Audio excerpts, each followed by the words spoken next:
Salamat, Dok, sa inyo. Salamat sa pagtulong nyo. Pag-aalaga ay tapat at totoo. Maayos na kalusugan, buong hangat kanino man. Sa bawat Pilipino'y kayo ang takbuhan. Salamat, Dok! Salamat, Dok! Salamat, Dok! Sa pagtanda ng tao, may mga pagkakataong sadyang nanghihina ang pandinig na kalaunan maaaring magtuloy sa tuluyang pagkabingi. Presbycusis ang tawag dito. Pero hindi naman sa lahat ng pagkakataon ito ang sanhi ng pagkabingi o pagkawala ng pandinig ng tao. Sa pinakahuling datos na inilabas ng World Health Organization, tinatayang aabot sa 280 million ang may problema sa pandinig. At 2/3 o 2 sa bawat 3 may hearing problems ay galing sa mga bansa sa Asia kasama na ang Pilipinas. Kapansin-pansin rin ang paglobo ng bilang nito sa pagdaan ng mga taon. Pero ang higit na nakakaalarma ay ang pagdami ng mga kabataang nagkakadiferensya sa pandinig. Sa pag-aaral ng Hearing International, tinatayang mahigit 1 milyong kabataang Pilipino ang may problema sa pandinig. Aalamin natin ang mga sanhi, pagsusuri, pag-iingat at gamutan sa pagkabingi at mga problema sa pagdinig. Kasama po natin ngayong umaga si Dr. Norberto Martinez. Isa po siyang otorhinolaryngologist. Head po siya ng Hearing and Balance Disorder Lab sa St. Luke's Medical Center at presidente po ng Better Hearing Philippines Incorporated. Good morning, Doc. Morning, Cheryl. It's nice to have you again. Thank you so much. Medyo matagal-tagal na pero pag-uusapan po natin ulit yung problema natin sa pagdinig. If we're gonna define it, yung deafness po, kasi may sinasabi tayong partial and complete, kailan po natin to masasabi to? Pag sinabi nating deafness, yung parehong tenga niya is talagang non-serviceable o hindi na pakinabangan ang pandinig. No? Yun ang tinatawag na deafness. Ibig sabihin, parehong tenga ang may problema na hindi niya magamit ito, no? Merong mga test na ginagawa, doon natin nasusukat ang pandinig. Pag sinabi pong, okay, yung pong, may mga narinig po tayo, total, pag sinabi natin total, yung sabi nyo lang, hindi napapakinabangan, pero yung tipong mga tunog na palakpak na ganon, may mga iba nakakarinig pa eh. Paano ba natin makukonsider yun, Doc? Pag sinabing total deafness, halimbawa, hindi sila nakakarinig ng ingay ng mga 80 decibels and above. Yun ang sinasabi nating profound deafness. No? Yung 80 decibels, more or less, yun yung ingay sa traffic sa Metro Manila sa isang busy intersection. So pag hindi nila naririnig yun sa parehong tenga, yun ang masasabi nating totally deaf. Pag po mga dahilan, Doc, ang pag-uusapan natin, ano ba ang mga dahilan po at ang mga risk factors ng posibleng pagkakaroon po ng ganito pong kapansanan? Oo, bago tayo pinanganak o habang pinapanganak tayo, may tinatawag tayong risk factors. Halimbawa, isang ina na nagbuntis during the first trimester of pregnancy, nagkaroon tinatawag na German measles, isang malaking risk factor yon, no? Halimbawa, nahirapan sa panganganak, no? Nagkaroon difficult delivery, yung hangin na pupunta sa tenga at sa utak naapektuhan, so pwedeng makabingi yan. Yung iba naman pinangapanganak ng mababa ang timbang, yung less than 1.5 kilograms, risk factor din yan. Iba naman pinapanganak ng masyadong maaga, prematurity. So, maraming pwedeng causes, no? Lalo na sa mga pinapanganak. So, ito po more of yung congenital. More of congenital, meron tinatawag din family history. Halimbawa, may ang magulang nila, may genes na nakaka-apekto sa pandinig, isang risk factor pa rin yan.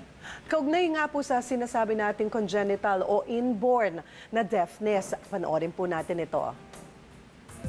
Ipinanganak na walang pandinig si Aling Lorna Rafael. Sa kanyang paglaki at pagtanda, hindi na siya nakapagtapos ng kanyang pag-aaral. 58 taon na ngayon si Aling Lorna at hindi na siya umaasang makakarinig pa. Sa halip, kontento na si Aling Lorna sa nakasanayang buhay kasama ang mga kamag-anak.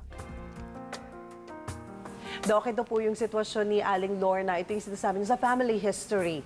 Doon po sa kanilang tahanan, lahat po sila ay ganoon. Kanyang kapatid, ang kanyang pamangkin, ay ganoon po sila. So yung genes na carrier ng magulang nila ay tinatawag na autosomal dominant. So kadalasan yon 50% ng sa mga anak nila magkakaproblema. So in this case, lahat sila sa pamilya may problema sa pandinig, no.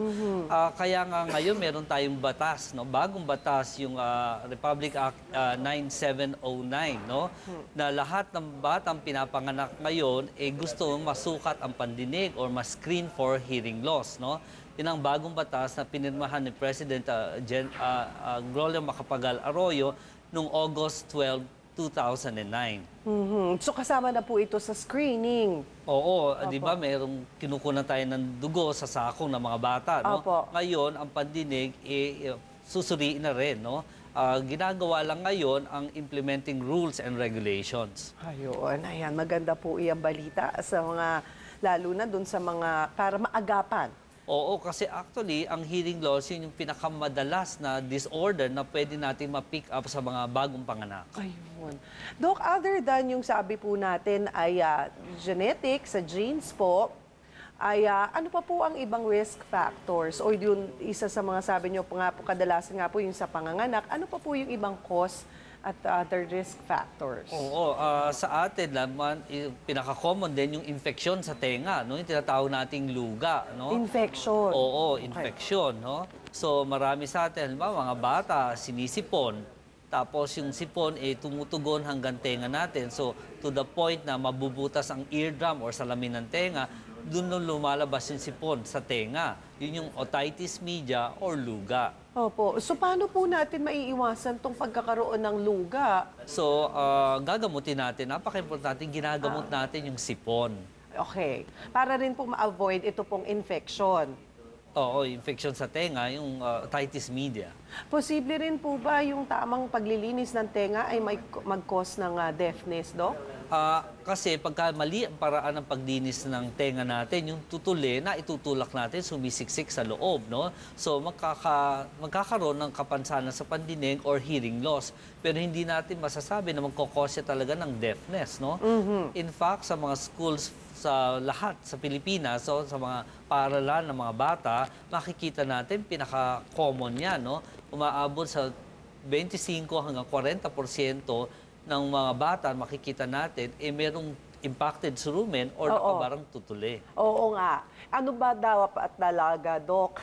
Kasi sabi nila, yan ay may may purpose yan, kaya mayroon. So, ina-advise natin, paglinis ng tenga is once a week or twice a month, no? Okay. Para kasi may mga galamay sa ear canal natin na nagtutulak ng dumi. So, paglilinisin natin siya is paikot lang sa ikatlong bukana ng ear canal. Kasi kung isipin natin, ang ear canal natin, more or less mga 1 inch long yan. So yung ikatlong bukana lang ang gagalawin natin sa paglinis. Kasi kung hindi, kung masyado tayo malalim maglinis, meron pang tsansa na maitulak ang dumi. Sige nga, mamaya po, bibigyan po namin kayo ng demonstration kung paano yung tamang paglilinis po. At yung sinasabi ni Doc na pangatlong bukana, ayan, paano ba natin malalaman kung alin na doon yung pangatlong bukana? Di po ba? Maya-maya, antabayanan nyo po yan sa ating programa. Doc, ang edad, yun po ba ay pwedeng magresulta rin? Oo, yung tinatawag na wear and tear ng organ, di ba? Siyempre, pag sumampa yung edad natin ng 60 and above, unti-unti talagang naapektuhan yung pandinig natin, which is part ng aging process, no? So, yun po ay can cause yung mabawasan yung ating pagdinig. Or may mga tao rin po pag nagkakaedad na totally nawawala na po ang pandinig. So, kadalasan, unti-unting nababawasan talaga ang pandinig at yung parte na nababawas yung tinatawag na high frequency. So, meron silang high frequency hearing loss. Unang-una, hindi nila marinig yung mga S, yung mga CH, mga TH. Dahan-dahan na. So, minsan, naririnig nila pero hindi nila masyadong maintindihan. Oo, okay. Kung dami na po natin natutunan kay Dr. Martinez, ano po, pag-uusapan pa rin po natin ang iba pang sanhi ng pagkabingi, maya-maya lamang po. Samantala, narito ang iba pang aabangan sa pagbabalik ng Salamat, Doc. Talagang pinapakita namin na ang bingi kayang-kaya namin.